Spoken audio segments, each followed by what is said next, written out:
प्यारे दोस्तों, जय श्री राधे। भगवान से आप क्या मांगते हैं और भगवान से हमें क्या मांगना चाहिए, ये आज हम एक छोटे बच्चे की कहानी से बताने जा रहे हैं।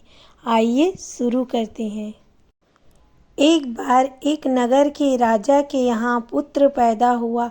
इस खुशी में राजा ने पूरे नगर में घोषणा कर दी कि कल सुबह पूरी जनता के लिए राज दरबार खोल दिया जाएगा।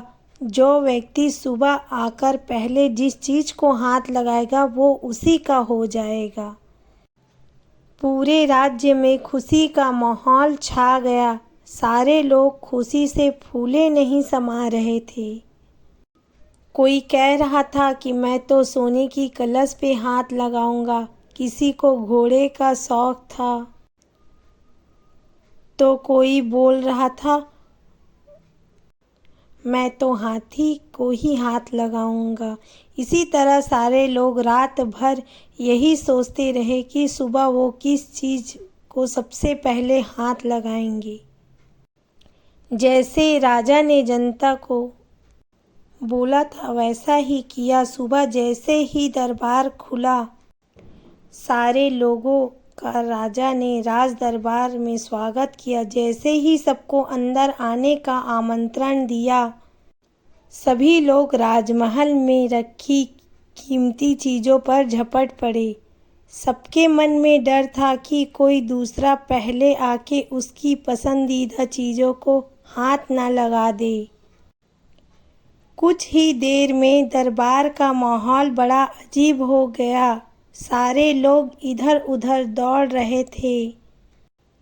राजा ने अपने सिंहासन पर बैठे बैठे ये सब देख रहे थे। राजा अपने सिंहासन पर बैठा ये सब देख रहा था और राजा को बड़ा ही आनंद आ रहा था। लेकिन एक छोटा बच्चा चुपचाप खड़ा सब देख रहा था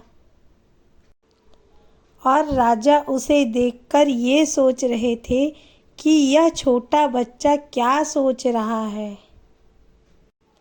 अचानक वह छोटा सा बच्चा भीड़ से निकलकर राजा की ओर आने लगा। राजा उसे देखकर कुछ समझ नहीं पाए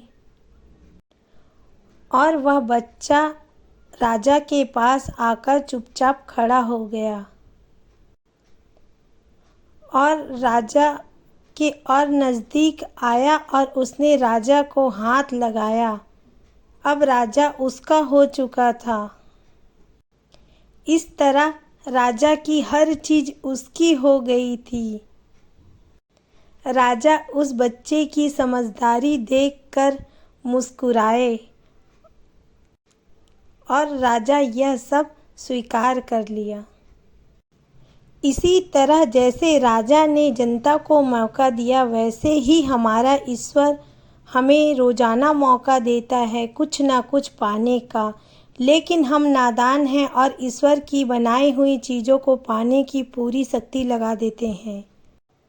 जो लोग सत्य जान लेते हैं वह भगवान की चीज़ें नहीं बल्कि भगवान को पाने की कोशिश करते हैं। भगवान को पा लिया, उस मालिक की हर चीज़ आपकी हो जाएगी।